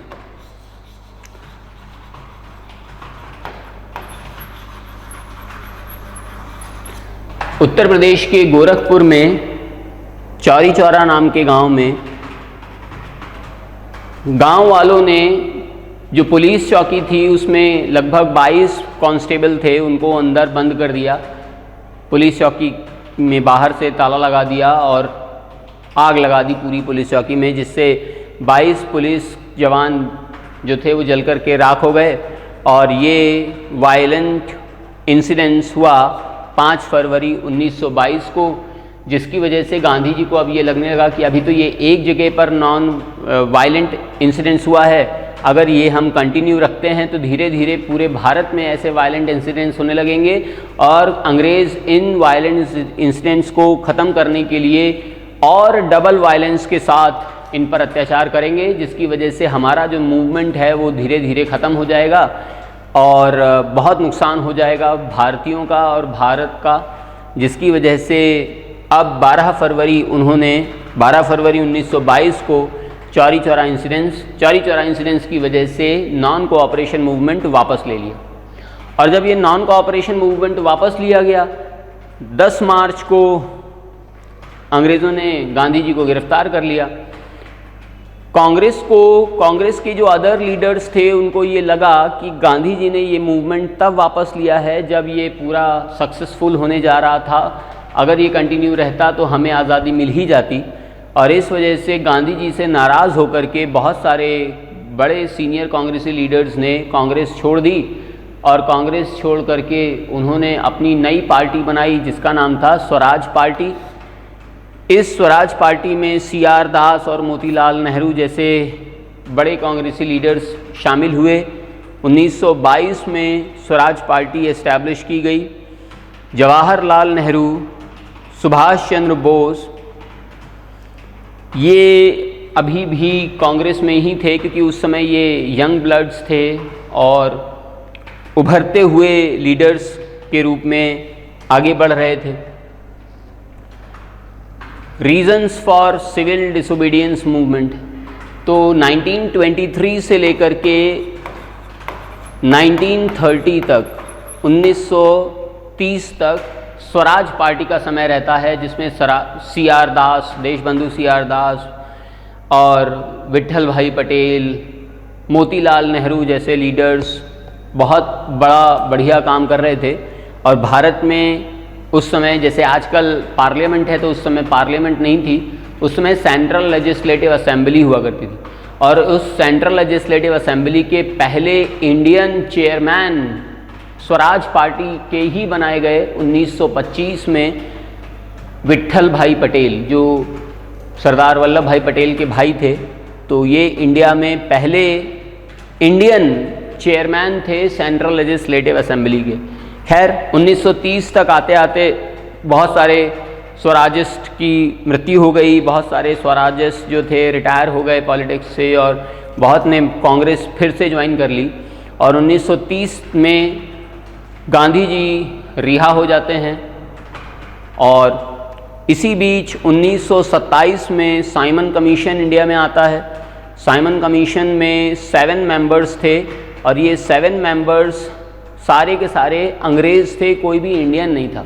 और ये साइमन कमीशन जो आया था 1919 में गवर्नमेंट ऑफ इंडिया एक्ट आया था, उसकी जांच करने आया था कि वो कैसा काम कर रहा है, जिसकी वजह से पूरे भारत में साइमन कमीशन का विरोध किया गया, क्योंकि एक तो इंडियन होता, अगर इंडियंस के लिए आप आए हो इंडियंस की इंक्वायरी करने के लिए, तो कम से कम एक तो इंडियन को रखो, सारे ब्रिटिशर्स। तो इस ऑल वाइट कमीशन का विरोध पूरे भारत में हुआ। साइमन गो बैक के नारे लगाए गए। लाहौर में 1928 में लाला लाजपत राय इसका विरोध कर रहे थे कि अचानक से उनके ऊपर लाठीचार्ज होता है और लाठीचार्ज में उनकी मृत्यु हो जाती है लाला लाजपत राय की। तो इस तरीके से साइमन कमीशन, बहुत ज़्यादा विरोध हुआ साइमन कमीशन का। अगले साल पूरे विश्व में ग्रेट इकोनॉमिक डिप्रेशन डेवलप हुआ 1929 में। ये पहला ऐसा मौका था जब अमेरिका से रिसेशन निकल करके पूरे विश्व में फैला और एक आर्थिक मंदी छा गई पूरे विश्व में। इसका reason first world war main था, लेकिन फर्स्ट वर्ल्ड वॉर के बाद जो और सब सर्कमस्टेंसेस डेवलप हुए, उन्होंने ग्रेट इकोनॉमिक डिप्रेशन को पूरे वर्ल्ड में फैला दिया।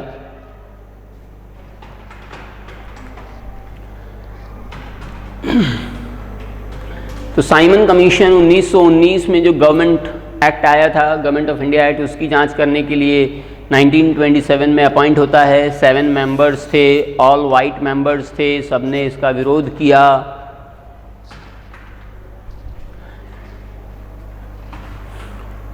Moreover, there was no indication of Swaraj, which was the first priority of Indians, which this commission arrived in 1928. It was met with demonstration with banners, Simon go back के नारे हर जगह लगने लगे। ये हैं सर जॉन साइमन, जो इसके chairman थे। लाला लाजपत राय की डेथ साइमन कमीशन का विरोध करने की वजह से ही हुई। The Great Depression had deep impact on agricultural and industrial goods. Poverty increased by 1930 due to high taxes. तो अंग्रेज़ों ने भारत में इस ग्लोबल स्लोडाउन से बचने के लिए, पैसा कलेक्ट करने के लिए लोगों पर बहुत ज़्यादा हाई टैक्सेस लगा दिए, जिसकी वजह से जो गरीबी थी और ज़्यादा बढ़ गई और डबल हो गई, जिसका कारण ये हुआ कि अंग्रेज़ों का विरोध और ज़्यादा बढ़ गया। गांधी जी रिहा हुए। गांधी जी ने अपना नेक्स्ट नेशनल मूवमेंट इंट्रोड्यूस किया, जिसे सिविल डिसोबीडियंस मूवमेंट कहा जाता है। ये सिविल डिसोबीडियंस मूवमेंट जो था, इसमें भारतीयों ने अंग्रेज़ों के कानूनों का विरोध करना शुरू किया, नॉन वायलेंटली, बिना हथियार उठाए हुए अंग्रेज़ों के कानूनों का विरोध शुरू हुआ। इसे सिविल डिसोबीडियंस मूवमेंट कहा जाता है। Civil disobedience movement is the active professed refusal to obey certain laws, demands and commands of the government और of an occupying international power. Civil disobedience is a symbolic or ritualistic violation of the law rather than a rejection of the system as a whole. तो इसमें system का विरोध नहीं हो रहा था, अंग्रेज़ी कानूनों का विरोध हो रहा था। जैसे कानून था सॉल्ट एक्ट, नमक कानून। अब इस सॉल्ट एक्ट को में ये था कि कोई भी इंडियन नमक नहीं बनाएगा अपने घर पे, ना कहीं पर भी, केवल अंग्रेज़ों का ही लाया हुआ नमक सब खाएंगे। तो हमारे यहाँ अब जो कोस्टल एरियाज़ हैं, वहाँ पर तो नमक ऐसे ही मिल जाता है। तो अगर फिर भी हमें नमक बाहर का, फॉरेन का खाना पड़े, तो इससे ज़्यादा शर्मिंदगी की बात और क्या हो सकती है। तो इसीलिए गांधी जी ने नमक कानून को तोड़ने के लिए सॉल्ट मार्च इंट्रोड्यूस किया। सॉल्ट मार्च 12 मार्च 1930 को उन्होंने साबरमती आश्रम से, अहमदाबाद से इंट्रोड्यूस किया और नवसारी में डांडी नामक जगह पर 6 अप्रैल 1930 तक लगातार वो चलते रहे। और जब 6 अप्रैल 1930 को वो डांडी पहुँचे, तो डांडी में उन्होंने हाथ में नमक उठा करके नमक कानून को तोड़ा। और ये नमक कानून जब गांधी जी ने तोड़ा, तो फिर पूरे देश में जगह जगह पर नमक कानून तोड़े जाने लगे और दूसरे कानून भी तोड़े जाने लगे।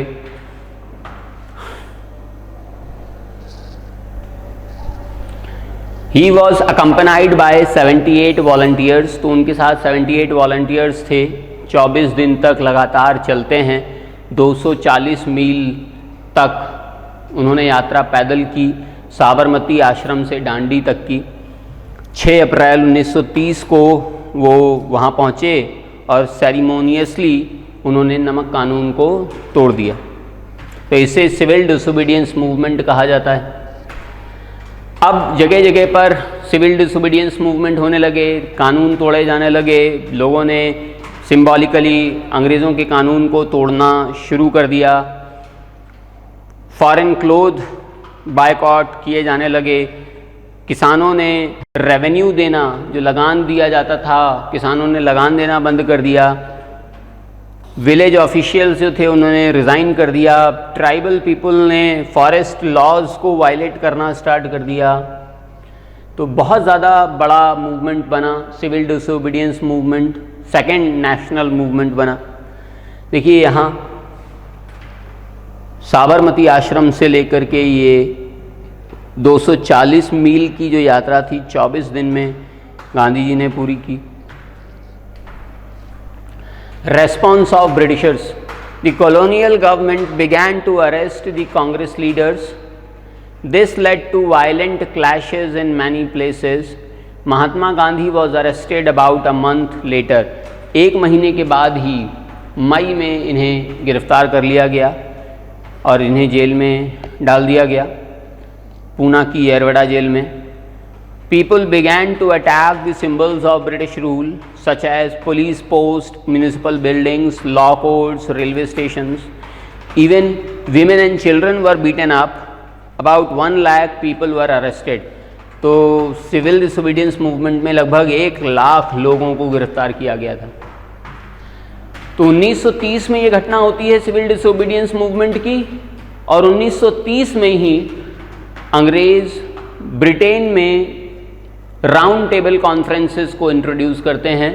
और इस राउंड टेबल कॉन्फ्रेंस का मोटिव ये होता है कि इंडियन लीडर्स वहाँ जाएं, अपनी बात रखें और उस बात को ब्रिटिश पार्लियामेंट के लोग सुलझाएंगे, समझाएंगे और जैसा चल रहा है वैसा ही चलता रहेगा।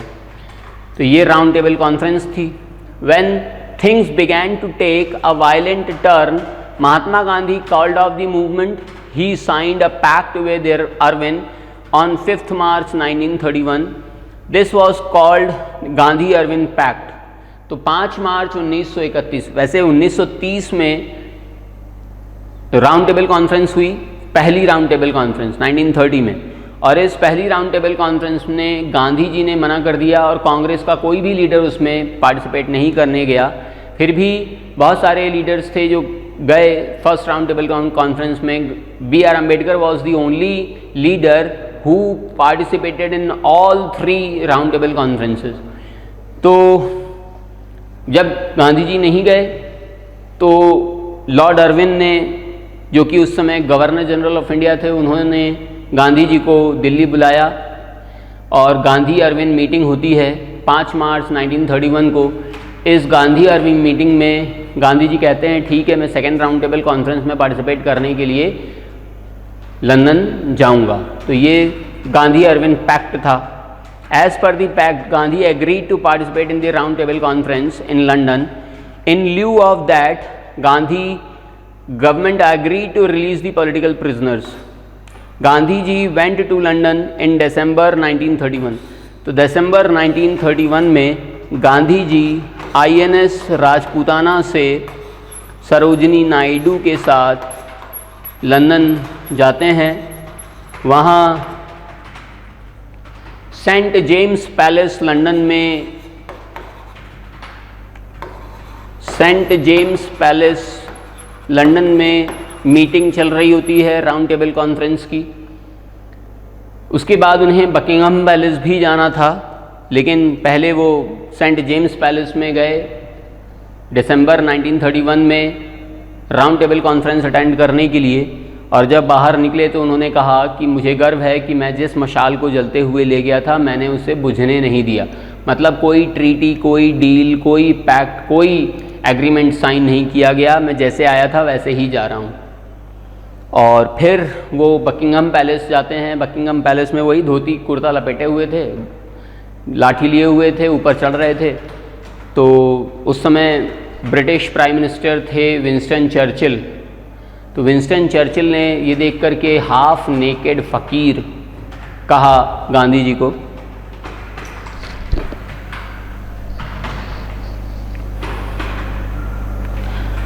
When Gandhi ji came back to India, he found that most of the leaders were put in jail. तो फिर जब कोई बात नहीं बनी तो फिर से जो रिहा किए गए थे उन सबको फिर जेल में डाल दिया गया।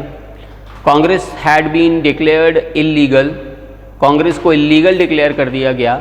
Many measures were taken to prevent meetings, demonstrations and boycotts. Mahatma Gandhi relaunched the civil disobedience movement by 1934. The movement had lost its momentum. तो 1931 में मीटिंग हुई, जब वापस आए 1932 में तो फिर से इन्होंने सिविल डिसोबीडियंस मूवमेंट इंट्रोड्यूस किया। 2 साल तक चलता रहा, लेकिन फिर वो धीरे धीरे वो बात रही नहीं और वो समाप्त हो गया 1934 में। तो ये है राउंड टेबल कॉन्फ्रेंस। देखिए पूरी ये राउंड टेबल हुआ करती थी। इसमें ये सेकंड राउंड टेबल कॉन्फ्रेंस में गांधी जी ने पार्टिसिपेट किया था। अब सेकंड राउंड टेबल कॉन्फ्रेंस में गांधी जी तो गए थे और बहुत सारे और भी लीडर्स थे। B.R. Ambedkar was the only leader who attended all 3 meetings of round table conference.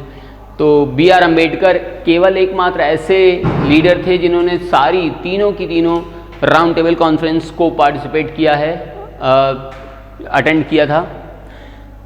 तो जब डॉक्टर B.R. अम्बेडकर ने देखा कि गांधी जी आए हुए हैं तो B.R. अम्बेडकर अपने दलित मुद्दे को उठाने के लिए बात स्टार्ट करने वाले थे कि गांधी जी ने उन्हें बिठा दिया। तो ये बात रैमसे मैकडोनाल्ड ने समझ ली कि इनके बीच में कुछ ना कुछ इश्यू है, कुछ ना कुछ प्रॉब्लम है।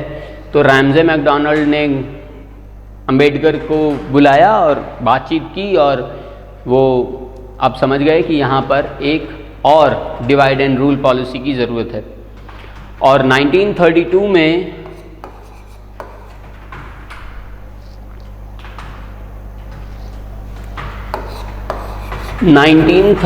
में रैमसे मैकडोनाल्ड ने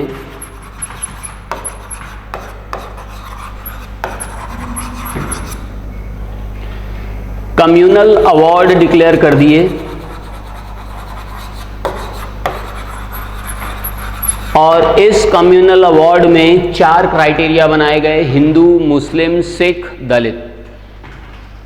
जहां हिंदू पॉपुलेशन ज़्यादा होगी वहां हिंदू ही केवल चुनाव लड़ेंगे, चुनाव में वोट करेंगे। जहां मुस्लिम मेजॉरिटी ज़्यादा होगी वहां मुस्लिम्स वोट करेंगे, चुनाव लड़ेंगे, चुनाव में पार्टिसिपेट करेंगे। जहां दलित ज़्यादा होंगे वहां दलित चुनाव लड़ेंगे, चुनाव में वोट करेंगे। तो ये 4 क्राइटेरिया डेवलप हुए। इसे कम्युनल अवार्ड कहा जाता है, जिसे रैमसे मैकडोनाल्ड ने इंट्रोड्यूस किया था 1932 में। गांधी जी ने इसका विरोध किया। और गांधी जी ने विरोध क्यों किया? गांधी जी ने कहा कि चलिए आपने एक कम्युनल अवार्ड डिक्लेयर कर दिया, एक और डिवाइड एंड रूल पॉलिसी बना दी, लेकिन हिंदू एक धर्म है, आपने उसको अलग किया है, समझ में आता है। मुस्लिम एक धर्म है, आपने उसको हिंदुओं से अलग किया है, समझ में आता है। सिख एक धर्म है, आपने उनको अलग किया है, समझ में आता है। दलित कौन सा धर्म है? दलित तो हिंदू का हिस्सा थे, हैं और रहेंगे। अगर आप दलितों को एक अलग से सेपरेट इलेक्टोरेट दे रहे हो हिंदुओं के अलावा, तो इसका मतलब आप दलितों को हिंदुओं से अलग करना चाहते हो, और ये हम स्वीकार नहीं करेंगे और इसीलिए हम कम्युनल अवार्ड नहीं मानते। और कम्युनल अवार्ड को रिजेक्ट कर दिया गया। तो कम्युनल अवार्ड रिजेक्ट हो गया तो ये बात डॉक्टर अम्बेडकर को बहुत बुरी लगी।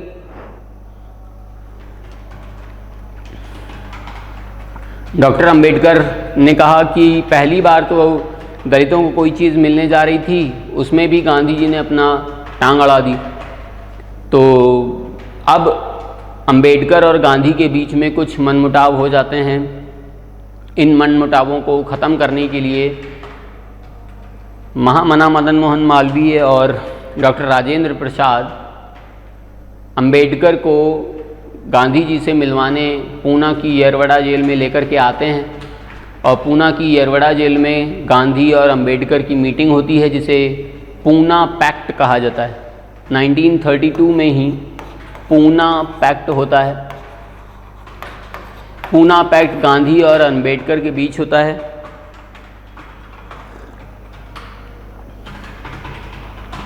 इस पूना पैक्ट में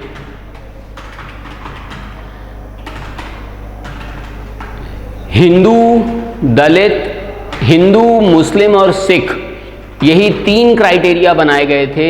दलितों का क्राइटेरिया हटा दिया गया था।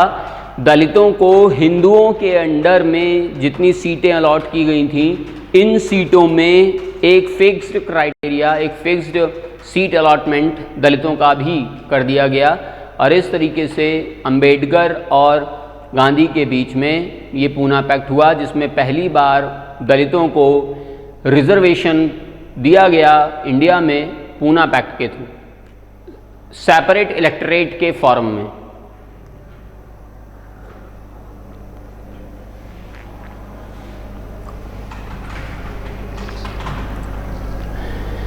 Nation depicted in images.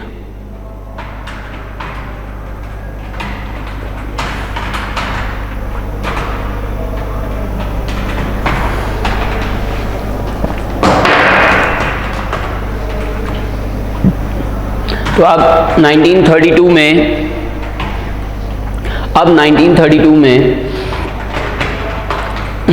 Gandhi Ambedkar pact हो जाता है।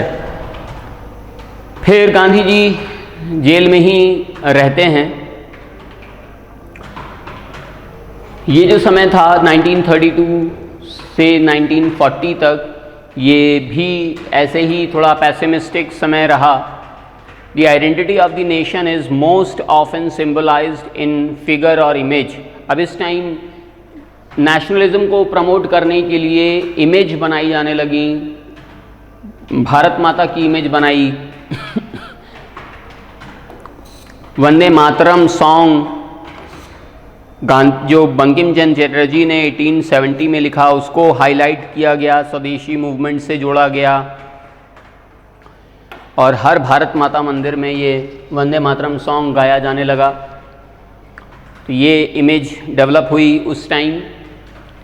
अब देखिए, इसमें भारत माता को जम्मू कश्मीर से कन्याकुमारी तक और फिर अरुणाचल प्रदेश से गुजरात तक जोड़ा गया है। ये हैं बंकिम चंद्र चटर्जी, जिन्होंने ये वंदे मातरम गीत लिखा। धीरे धीरे नेशनल फ्लैग की प्रस्तावना डेवलप होने लगी। जैसा ये यूनियन जैक हुआ करता था, तो वैसे ही वंदे मातरम से फिर ये चरखा वाला फ्लैग इंट्रोड्यूस हुआ और फिर इसमें ये इंडियन ट्राई कलर इंट्रोड्यूस किया गया। 1940 में 1940 में इंडिया के गवर्नर जनरल थे लॉर्ड लिनलिथगो। लिनलिथगो।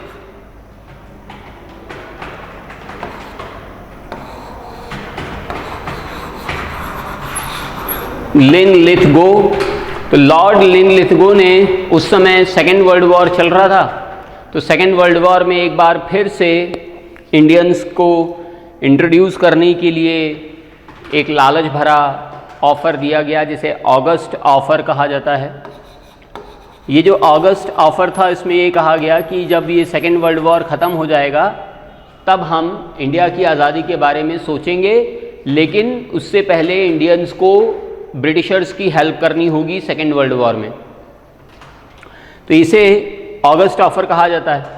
इस अगस्त ऑफ़र को कांग्रेस ने रिजेक्ट कर दिया, गांधी जी ने रिजेक्ट कर दिया कि नहीं, हम एक बार देख चुके हैं, अब किसी ऑफ़र में, किसी प्रलोभन में हम नहीं आएंगे। अब आपकी लड़ाई है, आप लड़ो, और इसमें कोई इंडियंस पार्टिसिपेट नहीं करेगा। तो ये अगस्त ऑफ़र भी फेल हो गया। खैर, गांधी जी ने सोच लिया कि अब तो यही सही समय है, अब ऑलरेडी ब्रिटिशर्स की कमर टूटी हुई है, अगर इस कमर पर एक और अटैक किया जाए तो ये कमर पूरी तरह से टूट जाएगी। तो उन्होंने 8 अगस्त 1942 को बॉम्बे के ग्वालियर टैंक मैदान में एक मीटिंग ऑर्गेनाइज की और इस मीटिंग में इन्होंने डू और डाई का नारा दिया, करो या मरो, अभी नहीं तो कभी नहीं, मतलब कि अब ये सबसे सही समय है और अगर अब हमें स्वतंत्रता नहीं मिली तो फिर नहीं मिल पाएगी। तो Gandhi ji was authorised as a leader of non violent mass movement. This resolution referred as quit India movement, also known as August Kranti. तो 8 अगस्त को ये बम्बई के ग्वालियर मैदान में इंट्रोड्यूस हुई थी, तो इसीलिए इसे अगस्त क्रांति भी कहा जाता है, क्विट इंडिया मूवमेंट भी कहा जाता है, भारत छोड़ो आंदोलन भी कहते हैं। गांधी जी अब 8 अगस्त को ये डिक्लेयर हुआ और 8 अगस्त की रात 12 बजे अंग्रेज़ों ने ऑपरेशन ज़ीरो आवर चला करके जितने भी बड़े बड़े लीडर्स थे, चाहे गांधी जी हों, नेहरू हों, सरदार पटेल हों, अंबेडकर हों, सुभाष चंद्र बोस, सबको गिरफ्तार कर लिया कि कोई लीडर ही नहीं रहेगा तो इस अगस्त क्रांति को कौन संभालेगा, कौन आगे बढ़ाएगा, क्विट इंडिया मूवमेंट ख़त्म हो जाएगा। तो ये गांधी जी को आगा खां पैलेस में जितने और अदर ऑल इंडिया लीडर्स थे कांग्रेस वर्किंग कमेटी के, सबको गिरफ्तार करके आगा खां पैलेस में बंद कर दिया गया। The removal of the established leaders left younger and militant to their own initiative. Aruna Asaf Ali presided over the Congress committee session on 9 August and hoisted flag. तो 8 अगस्त को ये सारे बड़े लीडर्स आगा खां पैलेस में गिरफ्तार करके बंद कर दिए गए। तो 9 अगस्त से जो यंग ब्रिगेड थी कांग्रेस की, अरुणा आसफ अली, उषा मेहता, राम मनोहर लोहिया, जयप्रकाश नारायण जैसे लोगों ने इसकी कमान संभाली और ये लीडरलेस मूवमेंट के रूप में आगे बढ़ता गया, रुका नहीं और पूरे इंडिया में क्विट इंडिया मूवमेंट, भारत छोड़ो आंदोलन की लहर दौड़ गई।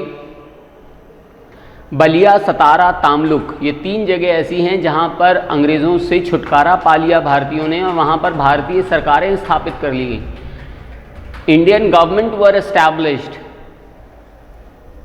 Eight Ballia, Satara and Tamluk और 1946 तक ये मूवमेंट ऐसे ही चलता रहा, क्विट इंडिया मूवमेंट।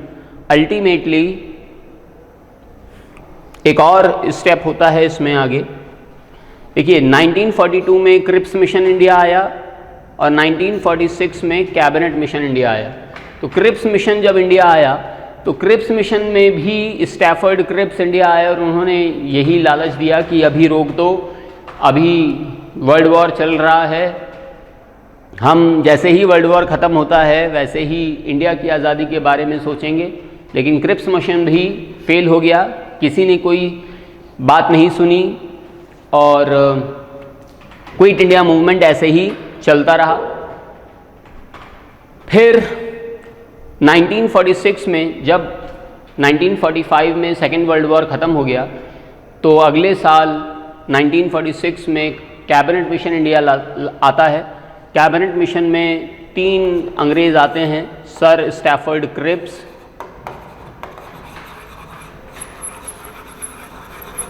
जो क्रिप्स मिशन में ऑलरेडी थे, एवी अलेक्जेंडर,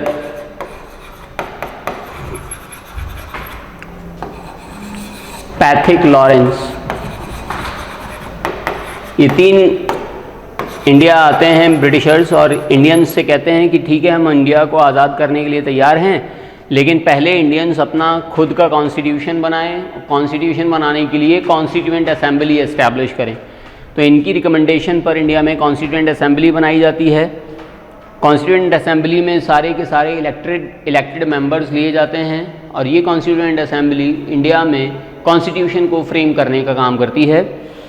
इधर इंडिया के गवर्नर जनरल बनाए जाते हैं Lord Mountbatten. Lord Mountbatten plan India में इंट्रोड्यूस करते हैं जिसके थ्रू इंडिया और पाकिस्तान नाम के दो नए कंट्रीज़ को इवॉल्व किया जाना था। मोहम्मद अली जिन्ना जो मुस्लिम लीग के चेयरमैन थे, 16 अक्टूबर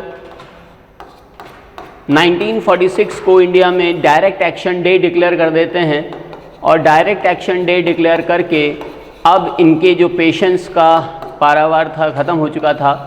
अब ये जल्दी से जल्दी पाकिस्तान में जाना चाह रहे थे, पाकिस्तान बनाना चाह रहे थे और इसीलिए उन्होंने मुस्लिम से कहा कि अब ये डायरेक्ट एक्शन डे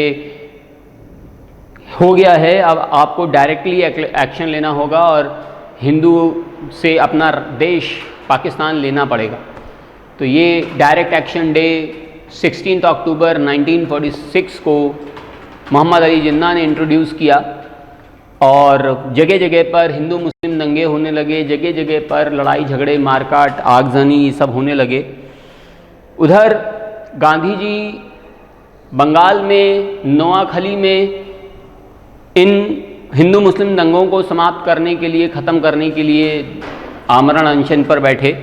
वहाँ तो खैर कंट्रोल हो गया, लेकिन गांधी जी फिर वहाँ से निकल करके आते हैं दिल्ली और दिल्ली में जो बिरला हाउस था, बिरला हाउस में अपने अंतिम दिन गुजारना स्टार्ट कर देते हैं। वहीं वो अपना लास्ट फास्ट अनटू डेथ रखते हैं। और इधर एक एक्ट आता है जिसका नाम था इंडियन इंडिपेंडेंस एक्ट 1947। इस इंडियन इंडिपेंडेंस एक्ट 1947 से इंडिया और पाकिस्तान नाम के दो देश बना दिए जाते हैं। 14 और 15 अगस्त 1947 को रात के 12 बजे इंडिया और पाकिस्तान नाम के दो देश इस वर्ल्ड एटलस पर दिखाई देने लगते हैं और इंडिया का जो एडमिनिस्ट्रेशन है वो इंडियंस को हैंडओवर कर दिया जाता है। और डॉक्टर राजेंद्र प्रसाद जो थे वो इंडिया के गवर्नर, इंडिया के उस समय कॉन्स्टिट्यूएंट असेंबली थी, कॉन्स्टिट्यूएंट असेंबली के प्रेसिडेंट अपॉइंट कर दिए जाते हैं। और इधर सी राजगोपालाचारी को governor general of India declare कर दिया जाता है। He was the first and only Indian governor general of India. तो सी राजगोपालाचारी जब तक कॉन्स्टिट्यूशन बनता है तब तक इंडिया की बागडोर संभाले रहते हैं। जब कॉन्स्टिट्यूशन बन जाता है 26 जनवरी 1950 से भारत के प्रेसिडेंट डिक्लेयर कर दिए जाते हैं डॉक्टर राजेंद्र प्रसाद। और डॉक्टर राजेंद्र प्रसाद के ही अंडर में इंडियन एडमिनिस्ट्रेशन आगे बढ़ता है। फिर इलेक्शंस होते हैं, पहली सरकार इलेक्टेड होकर के आती है, पंडित जवाहरलाल नेहरू प्राइम मिनिस्टर बनते हैं और इस तरीके से मॉडर्न इंडिया जो हम लोगों ने आज डिस्कस किया ये फिनिश होता है, कंप्लीट होता है। अगर आपको आफ्टर इंडिपेंडेंस इंडिया में कैसे ग्रोथ हुआ, क्या डेवलपमेंट हुए, कब क्या इंस्टेंसेस हुए आफ्टर इंडिपेंडेंस, अगर आप पढ़ना चाहते हैं तो रामचंद्र गुहा एक राइटर हैं, एक इंडियन हिस्टोरियन हैं, रामचंद्र गुहा की बुक है इंडिया आफ्टर गांधी।